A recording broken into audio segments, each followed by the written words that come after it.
नमस्ते प्यारे बच्चों। तो हम समझ रहे थे एड ग्रेड अभ्यास पुस्तिका कक्षा 7वीं की गणित, जो कि हमने अध्याय 1 से लेकर के अध्याय 7 ये हमने कंप्लीट कर लिए हैं। आज हम इसका जो अगला अध्याय 8वां दिया गया है इसको समझेंगे। तो यहाँ ये दिया गया है अध्याय 8 है परिमेय संख्या। ठीक है, तो परिमेय संख्या को हम यहाँ समझने वाले हैं, क्योंकि यदि आपने इसके पहले वाले जो अध्याय दिए गए थे 1 से 7 तक के वो नहीं समझे हैं या इनको एड ग्रेड में नहीं भर पाए हैं, तो इसके डिस्क्रिप्शन में लिंक दिए हैं, यहाँ जा कर के भी देख सकते हैं या प्ले लिस्ट पर जा कर के देख लीजिए, जो बहुत अच्छा तरीका रहता है। क्योंकि नीचे देखिए गणित वाले सर के नाम से जो है यहाँ चैनल का नाम लिखा, उस पर क्लिक करें और प्ले लिस्ट देखें, दाएँ हाथ पर PLAYLIST प्ले लिस्ट आपको लिखा मिलेगा, तो उस पर क्लिक कर लीजिए और आपको प्ले लिस्ट मिल जाएगी, जिससे कि आप वो सभी वहाँ से कंप्लीट कर सकते हैं। ठीक है, यहाँ देखने वाले हैं आज हम परिमेय संख्या, इसको समझेंगे परिमेय संख्या को। ठीक है, तो परिमेय संख्याएं देखिए कौन सी होती हैं। यहाँ देखिए थोड़ी सी जानकारी दी गई और सारांश निर्देश भी दिए गए हैं।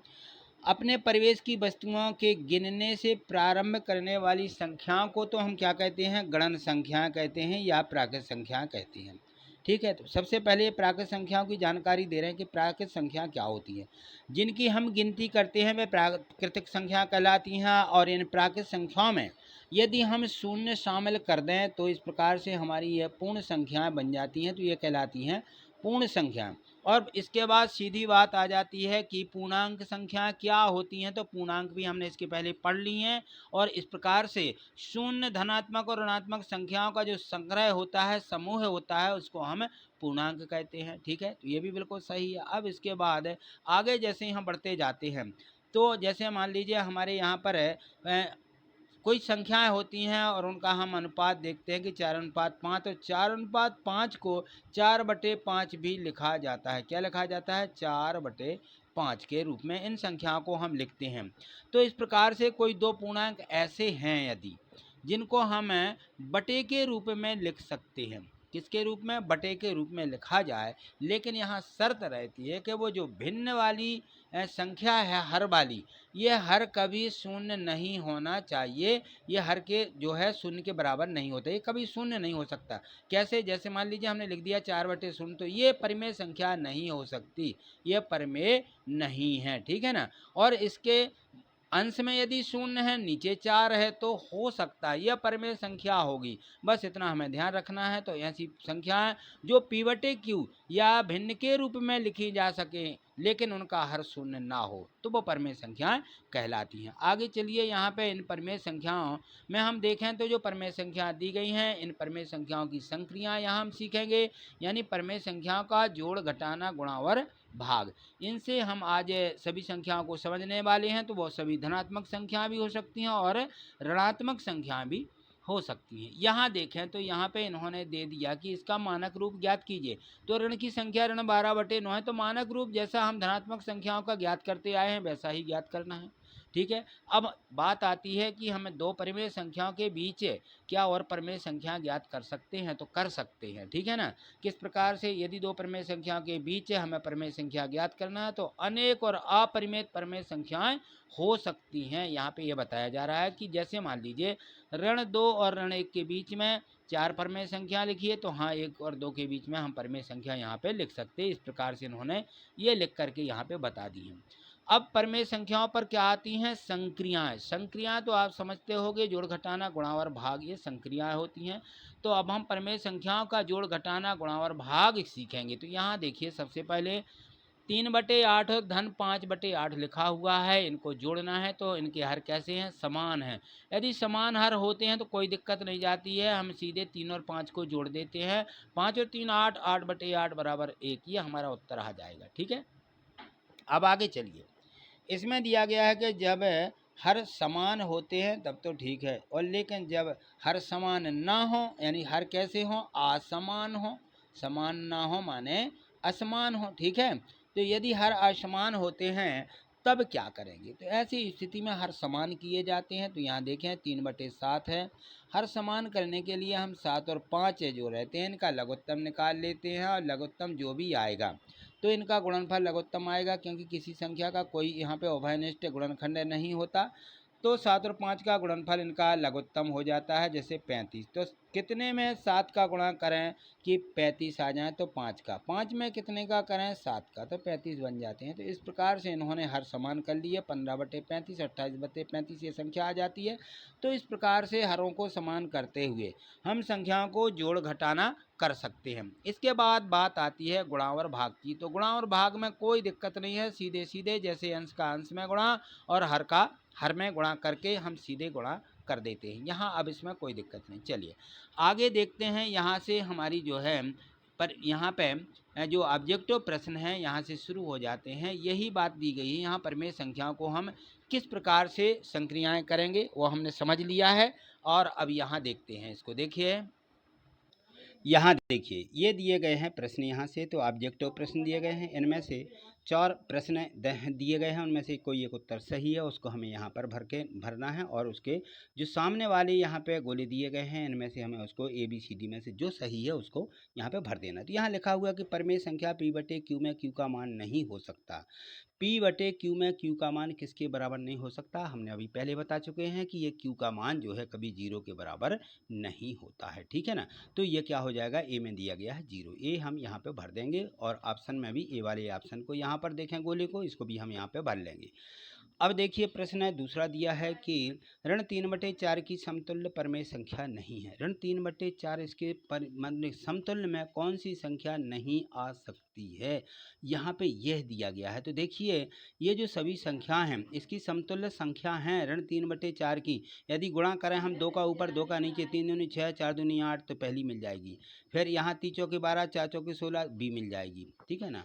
और यहाँ पर 3/4 ऋण ऊपर हो या नीचे वो लगा ही है। तो ये सभी हैं। कौन नहीं हो सकती, ऋण 1/2। 1/2 इसकी तुल्य परमेय संख्या नहीं हो सकती है। प्रश्न अगला दिया गया है तीसरा, इसको यहाँ समझिए। इसमें है कि ऋण 2/14 का मानक रूप है। तो आपको इसको अच्छे से जानते होंगे कि ऋण कट जाएंगे, 2 एकम 2 और 2 सत्ते 14, 1/7 जिसमें दिया गया हो डी वाले ऑप्शन में है। डी वाला ऑप्शन यहाँ हम लिख लेंगे और यहाँ पे गोले को डी वाले को भर देंगे, ठीक है। प्रश्न चौथा दिया है कौन सी परमेय संख्या भिन्न नहीं है। जो भिन्न नहीं है उसको लिखना है। तो यहाँ देखिए इसमें 1/3 भिन्न है, 2/5 ये भी भिन्न है, 3/7 यह भी भिन्न है, लेकिन ऋण 2/5 ये भिन्न नहीं है, ये परमेय संख्या है, ठीक। यहाँ प्रश्न 5वां दिया, दो परमेय संख्याओं के बीच परमेय संख्या होती हैं अनेकों, अनंत, ठीक है ना। या इसमें हम दिया है इसके शब्द के लिए असीमित। अभी हमने देखा था कि असीमित परमेय संख्याएं हो सकती हैं। तो ये हमें यहाँ पर डी का आंसर लिखना और यहाँ पे डी को भर देना है। चलिए ठीक है, आगे देखें। अब यहाँ देखिए प्रश्न 6वां दिया गया है कि ऋण 3/11 धन 5/9 का योग ज्ञात कीजिए। तो ये परमेय संख्याओं का हमें योग ज्ञात करना है, यानी संक्रिया योग की लगाना है, ठीक है ना। तो ऋण 3/11 हैं, तो ऋण तो कट जाएंगे, धन के हो जाएंगे। तो यहाँ सबसे पहले तो यही कर लीजिए। और 5/9 बराबर में हम लिख देंगे 3/11, ये लिख दिया 3/11। और यहाँ ऋण और ऋण का आपस में भाग हो जाता है तो धन हो जाएगा, ठीक है। और यहाँ पे 5/9 दिया गया। अब देखें हमें इनको जोड़ना है। कैसे जोड़ेंगे भाई? तो हम करेंगे क्या, इनके 11 और 9 दोनों के सबसे पहले लघुत्तम निकालेंगे। 11 और 9 के लघुत्तम निकालने के लिए दोनों का गुणा कर दीजिए, 11 और 9 का। तो हम 11 और 9 का गुणा करेंगे तो 99 आ जाएगा। कितना आएगा? 99, ठीक। तो हमें यहाँ यानी हर में 99 बनाना है। तो 11 में कितने का गुणा करें कि 99 बन जाए? 9 का। तो 11 में 9 का किया तो ऊपर भी 9 का करना पड़ेगा, तो 3 में भी 9 का गुणा हो जाएगा। इसी प्रकार से इस 9 में 11 का गुणा करेंगे तभी 99 आएगा, ठीक है। तो 11 का हम यहाँ ऊपर भी गुणा करेंगे 5 में। तो यहाँ गुणा करके हमने ये सभी लिख दिए हैं। और लिखने के बाद अब इनका गुणा करके यहाँ लिख लेते हैं। 9 तिया 27, 11 नाम 99 और 11 पंचे 55 और 11 नाम 99। अब देखिए बटे में 99 है, हर समान है। ऊपर की संख्या या तो जुड़ जाती है या विपरीत चिन्ह हो तो घट जाएगी। तो यहाँ क्या करना है, जोड़ना है।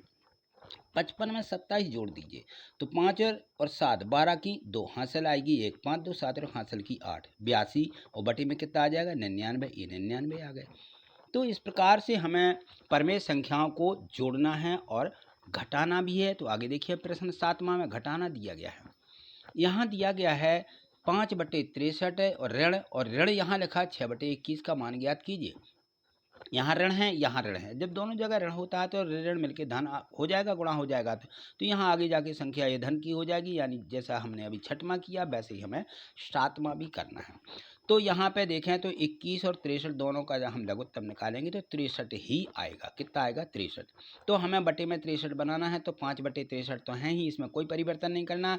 6 बटे 21 है, 21 में किसका गुणा करें? 63 बन जाए, तो ऊपर नीचे किसका? 3 का गुणा करना है। यह हमने ऊपर नीचे 3 का गुणा कर दिया। 5 बटे 63 धन 3, 6 गुणित 3 और बटे में भी 21 गुणित 3 लिख दिया। ठीक है, तो इसके 63 हो जाएंगे और 6 यहाँ पे 18 हो जाएंगे। आगे चलिए, यहाँ पे जगह नहीं है, अगले पेज पर देखते हैं। यहाँ देखिए 5 बटे 63 धन 18 बटे 63 ये आ गया। ठीक है, अब क्या करना है? ये 63 के 63 लिख लेंगे और 18 और 5 धन के हैं दोनों, दोनों को जोड़ देंगे। 18 और 5 23, ये 23 बटे 63 ये हमारा उत्तर हो जाएगा। यानी जोड़ने और घटाने में ज़्यादा दिक्कत बिल्कुल नहीं है। सर हमारे यहाँ पे हर असमान है, तो हम यहाँ क्या कर लेंगे? दोनों को समान बना लेंगे। चलिए, अब प्रश्न 8वां दिया है कि गुणनफल ज्ञात कीजिए। तो गुणनफल में कुछ नहीं, अंश अंश का गुणा और हर हर का गुणा कर देना है। यहाँ पर देखें ऋण 6 बटे 5 गुणित 9 बटे 11 है, ये दिया गया है। और दूसरे में 3 बटे ऋण 5 है, गुणित में 5 बटे 3 है। चलिए गुणा कीजिए, 9 का 6 में, 11 का 5 में। तो यहाँ ऋण के हैं 11 या 9 का 6 में गुणा करें तो 9 6 54, ऋण के 54, 11 पंचे 55, 55 यहाँ पे लिख देंगे, ऋण 54 बटे 55 उत्तर आ गया। इसी प्रकार से यहाँ देखें, अंश का अंश में गुणा करना, ऋण 5 का 3 में गुणा, यहाँ पे हम गुणा करेंगे, 5 3 15, 15 ऋण के आ जाएंगे। और नीचे भी ऋण 5 और गुणित 3 लिखा हुआ है, तो इन दोनों का फिर से गुणा करेंगे, तो ऋण 5 3 15, यहाँ भी 15 ऋण कट जाएंगे और 15 एकम 15, 15 एकम 15, बस हो गया, 1 आ जाएगा उत्तर। क्या होगा? 1। ये उत्तर मिल गया। प्रश्न 9वां देखिए, इसके बाद हम गुणा के बाद आते हैं। तो यहाँ पर दिया गया है भाग। क्या दिया गया है? भाग। भाग को देखिए, भाग को हम किस प्रकार से हल करेंगे? तो यहाँ देखिए, यह जो प्रश्न 9वां दिया गया है, आप अब स्पष्ट रूप से देख पा रहे होंगे। यहाँ पे देखें, ऋण 2 बटे 13 भागित 1 बटे 4, इसका मान ज्ञात कीजिए। तो यहाँ पे लिखें, और ये दिया गया है भाग। तो इस बात का हमें बिल्कुल ध्यान रखना है कि जब भी हम परमेय संख्याओं का या जैसा भिन्न में गुणा करते रहे हैं वैसे ही करना है, तो परमेय संख्याओं में भी वैसा ही करना है। ऋण 2 बटे 13 में हमें 1 बटे 4 का भाग देना है, तो इस भाग का क्या करना है? गुणा। इस भाग की जगह गुणा हो जाता है, और यह अंश का हर हो, अंश का हर और हर का अंश बदल में जाता है। इस प्रकार से ये संख्या नीचे आ जाएगा 1, ऊपर चले जाएंगे 4। ये देखिए, गुणा जैसे ही लगाते हैं तो अंश में 4 हो गए और हर में 1। बदल देना है आपको, जिस संख्या का भाग दे रहे हैं, बस हमने ये बदल दिया। अब अंश का अंश में गुणा और हर का हर में गुणा कर देना है। तो 4 दूनी 8, ऋण के 8 हो जाएंगे, 13 एकम 13, ये बटे में 13 आ जाएगा। ठीक, चलिए अगला प्रश्न 10वां देखिए।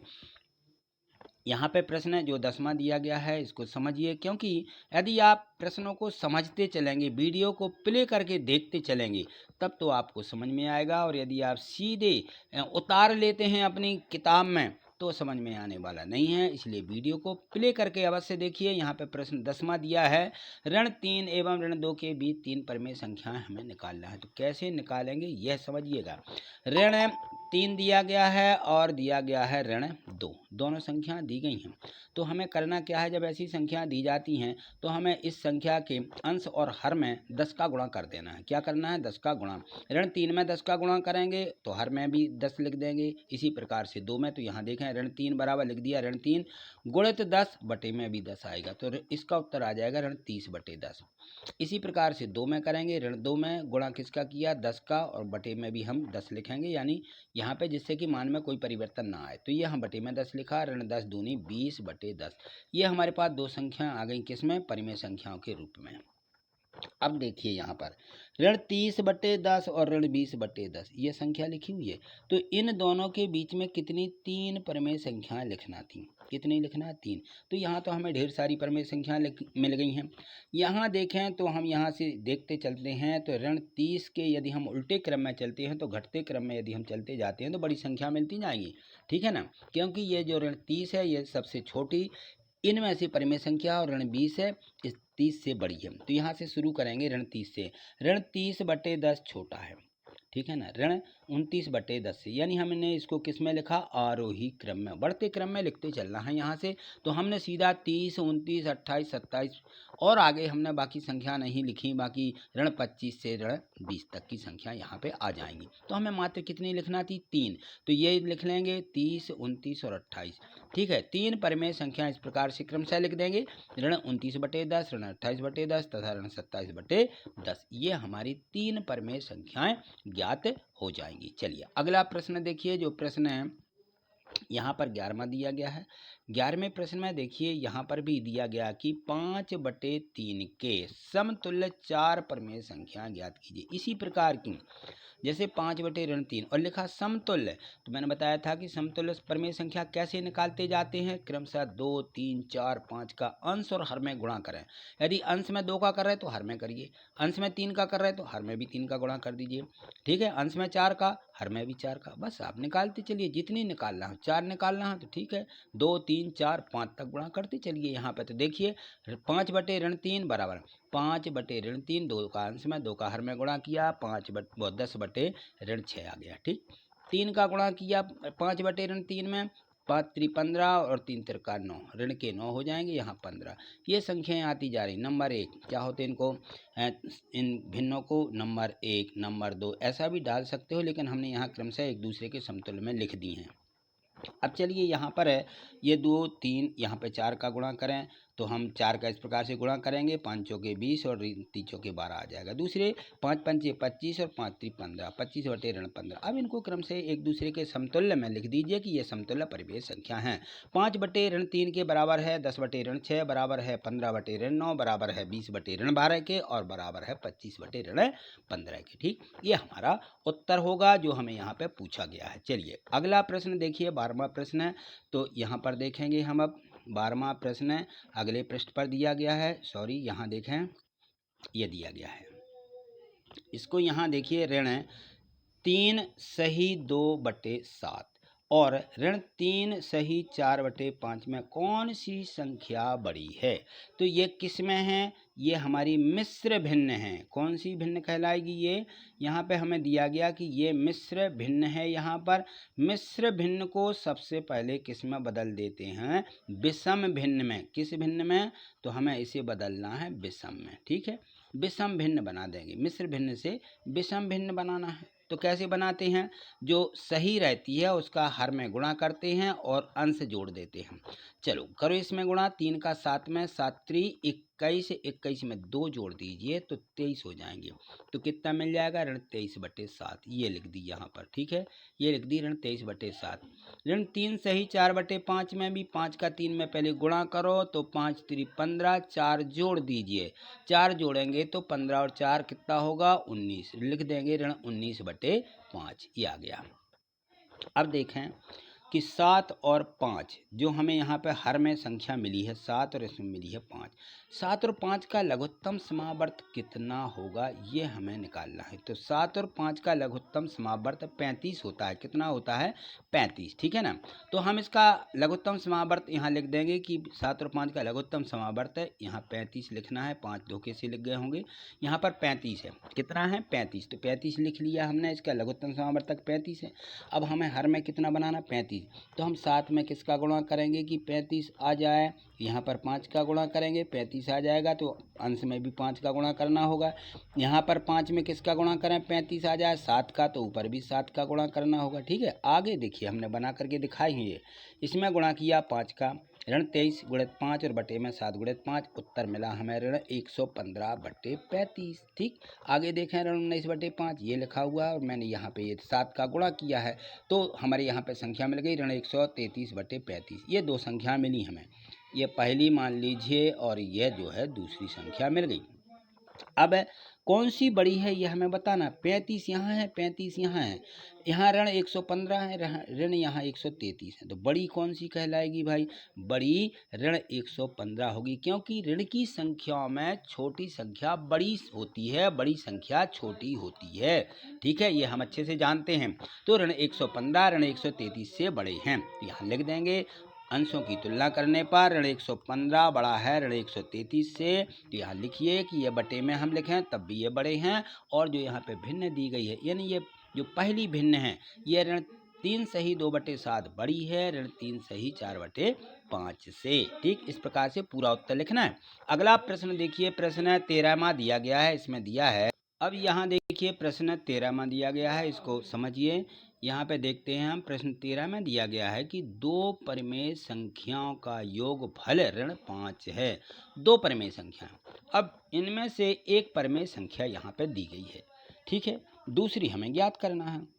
दोनों का योगफल ऋण 5 है, तो हम लिख लेंगे यहाँ पे पहली संख्या धन दूसरी संख्या बराबर योगफल। ये हमने लिख लिया। योगफल कितना दिया है, इनमें से दिया गया है ऋण 5, तो योगफल के नीचे ऋण 5 लिखा। पहली संख्या ऋण 10/7 है, तो ये भी हमने ऋण 10/7 यहाँ लिख दी। यहाँ लिख दिया दूसरी संख्या। अब इसको क्या करेंगे, पक्षांतर कर देते हैं दोनों तरफ। ऋण 10/7 है, इसको हम बाएं पक्ष में ले जाएंगे तो चिन्ह बदल जाता है, ठीक है। ऋण 10/7 इस तरफ हमारा आ जाएगा। जैसे ही ऋण 10/7 आता है यहाँ पर है, तो ये ऋण से मिलके यहाँ पर ये संख्या किसकी बन जाती है, धन की बन जाती है। तो ऋण मिलके धन हो जाएगा, ऋण 5 धन 10/7 ये आ जाएगा। अब इसके बटे कितना है, 1 है, यानी सही बटे मान लीजिए, तो 7 का 5 में गुणा कर दें और यहाँ 10 दिए गए धन के, तो इसमें से घटा दें, तो 7 पंचे 35 ऋण के, ऋण 35 धन 10 दिया, 35 में से 10 घटा देंगे तो ऋण के 25 बचेंगे। उत्तर मिल जाएगा ऋण 25/7, ठीक है, इस प्रकार से। अब प्रश्न 14वां देखें, तो 14वां प्रश्न यहाँ पर दिया गया है, इसमें दिया गया है कि एक संख्या रेखा खींचिए और इन पर निम्नलिखित परिमेय संख्याओं को भी निरूपित करिए।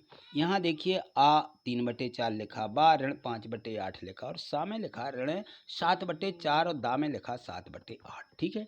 हम यहाँ क्रमशः यहाँ पे सरल रेखाएं खींचते जाएंगे और इनके मान क्रम से रखते जाएंगे। चलिए, यहाँ पे हम 3/4 रखना हमें, तो हम यहाँ पे देखिए ये हमने एक रेखा खींची और रेखा पर हम शून्य यहाँ से बढ़ते हुए यहाँ पर 1, फिर आगे 2, इस प्रकार से लेते जाते हैं और हमें यहाँ पर भी बाएं तरफ हम ऋण 1, इस प्रकार से हमने दर्शा दिया। अब 3/4 है, तो कोई एक वस्तु है, उसके 4 हिस्से किए गए और उसमें से 3 ले लिए गए, यही होता ना।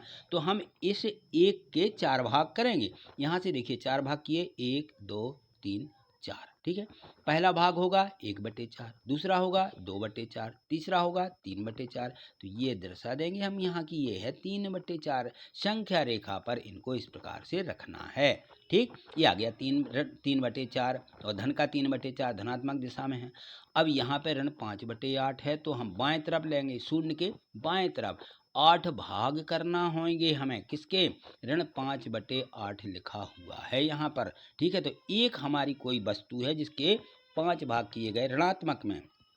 यहाँ देखें, इस प्रकार से हम रेखा खींचेंगे, रेखा पर यहाँ पे 0 अंकित करेंगे, आगे 1 अंकित करेंगे, बाएं तरफ भी यहाँ पे देखिए 1 अंकित किया। 0 और 1 ये पूरी एक वस्तु है, यहाँ से इसके कितने भाग करना है, 8 भाग करना है, बराबर बराबर। तो इस प्रकार से हमने 8 भाग किए, 1 2 3 4 5 6 7 8, ठीक है ना।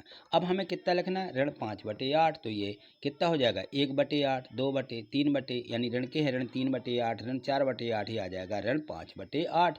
बस इसको हमें यहाँ पे ऐसा दर्शा देना कि ये है ऋण 5/8, ठीक। ये संख्या हो जाएगी ऋण 5/8। शा में दिया गया है ऋण 7/4, तो ये देखिए 7 बड़ी है और 4 छोटी, यानी यहाँ पे 2 भाग दिए गए हैं, एक पूरा भाग है और एक के हिस्से किए गए हैं। तो यहाँ पर देखिए हमने इसमें जो है ऋण 7/4 है, इस प्रकार से दिखाया है। संख्या ऋणात्मक है, तब बाएं तरफ लेंगे, धनात्मक दिशा में हमारे यहाँ पे कोई हिस्से नहीं किए गए, तो ऋणात्मक दिशा में बाएं तरफ। अब देखें यहाँ पर हमने ऋण 1 और ऋण 2 यहाँ तक चलेंगे, ठीक है ना। और प्रत्येक के 4 भाग करना है, पहली संख्या के 4 भाग, दूसरी के 4 भाग करेंगे और यहाँ से क्रमशः गिनती करेंगे कि ये कहलाएगा हमारा ऋण 1/4, ऋण 2/4, ऋण 3/4, ऋण 4/4, ऋण 5/4, ऋण 6/4, ऋण 7/4। ये आ गया यहाँ पे ऋण 7/4 और यहाँ पे हम लिख देंगे ऋण 7/4। ये है हमारी ऋण 7/4 संख्या, ठीक। ये आ गई। अब यहाँ पे 7/8 लिखा है, तो अंश छोटा हर बड़ा है, तो ये एक वस्तु होगी ये। तो हम यहाँ पर धनात्मक संख्या यानी धनात्मक तरफ लेंगे, तो हमें इस वस्तु के 8 भाग करना है, तो क्रमशः 8 भाग बराबर बराबर कर लेंगे और इसके बाद में हम देखेंगे कि ये 1/8, 2/8, 3/4, 5/8, 6/8 और ये 7/8, ये हमारी यहाँ पे 7/8 है। इस प्रकार से हम संख्या को दर्शा देंगे। ठीक है, तो ये है संख्या रेखा पर इनको हमें रख देते हैं संख्या को। प्रश्न अगला देखिए 15वां प्रश्न। यहाँ देखिए प्रश्न 15वां दिया गया है कि निम्नलिखित परिमेय संख्याओं को आरोही क्रम में लिखिए। आरोही क्रम यानी बढ़ते क्रम में। किस में लिखना है? ये हमें बढ़ते क्रम में लिखना है। ठीक है, आरोही क्रम ये कहलाता है। 1/3 ऋण 2/9 ऋण 4/3 को।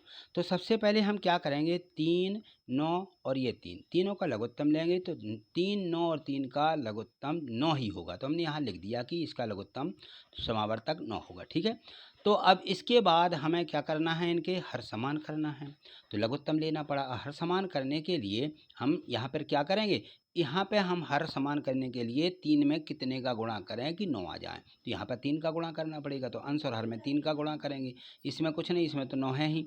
यहाँ पर देखें ऋण 4/3 है, तो यहाँ पर भी 9 बनाना है, तो यहाँ पर भी अंश और हर में 3 का गुणा कर दीजिए, तो 3 तिरका 9 यहाँ पे हो जाएंगे और 4 3 12 हो जाएंगे। तो यहाँ पर देखिए बराबर में 3/9 ऋण 2/9 और ऋण 12/9, इस प्रकार से हमारे पास में संख्या आ जाएगी। अब देखिए यहाँ पर कौन सी संख्या छोटी, कौन सी बड़ी और कौन सी सबसे बड़ी है, इनको हमें आरोही क्रम में लिखाना। पहले सबसे छोटी लिखना है, तो हमने अभी पहले देखा है कि ऋण की सबसे बड़ी जो संख्या होती है सबसे छोटी होती है, तो ऋण 12 छोटे होंगे, उससे बड़ा ऋण 2 होगा और उससे बड़ा 3 होगा। ठीक है ना, तो इस प्रकार से हम इनको क्रम से जमा देंगे कि यहाँ देखें क्रमशः जमाने के लिए ये सबसे छोटी संख्या यानी लास्ट वाली संख्या जो है ये सबसे छोटी संख्या, इसको सबसे आगे लिखेंगे। ठीक है ना, तो बढ़ते क्रम में लिखना ना, ऋण 4/3, फिर ऋण 4/3 से बड़ी हो जाएगी ऋण 2/9, ऋण 2/9 और सबसे बड़ी होगी 1/3, तो यहाँ बाद में 1/3 लिखेंगे। ये हो गई हमारी संख्याएं किसमें, आरोही क्रम में, यानी बढ़ते क्रम में हमने इन संख्याओं को यहाँ पे लिख दिया। ठीक, यही हमारा उत्तर होगा। तो इस प्रकार से प्रश्न 1 से लेकर के ये जो 15 प्रश्न तक दिए गए थे आपने बहुत अच्छे तरीके से समझे हैं। और यदि आपको कहीं डाउट लगता है, नहीं समझ में आए, तो देखिए नीचे डिस्क्रिप्शन लिखा हुआ, उससे कमेंट्स लिखा हो, कमेंट्स में आप जैसे ही कमेंट पर क्लिक करेंगे तो कमेंट से हमें कर सकते हो कुछ भी लिख करके कि हमें यह प्रश्न समझ में नहीं आया, तो मैं द्वारा उसको अगली वीडियो के माध्यम से समझा दूंगा। ठीक है, और यदि आप देखिए चैनल पर नए हैं, अभी वीडियो डल रही हैं, चैनल पर नए हैं तो चैनल को सब्सक्राइब कर लीजिए, जिससे आपको आगे की वीडियो मिल सके। और प्रत्येक वीडियो को लाइक अवश्य करना है, लाइक करना मत भूलिए, जिससे कि आपको ये वीडियो ऊपर आपको दिखने लगे। तो आज इतना ही, मिलते हैं अगली वीडियो के माध्यम से। थैंक यू, धन्यवाद।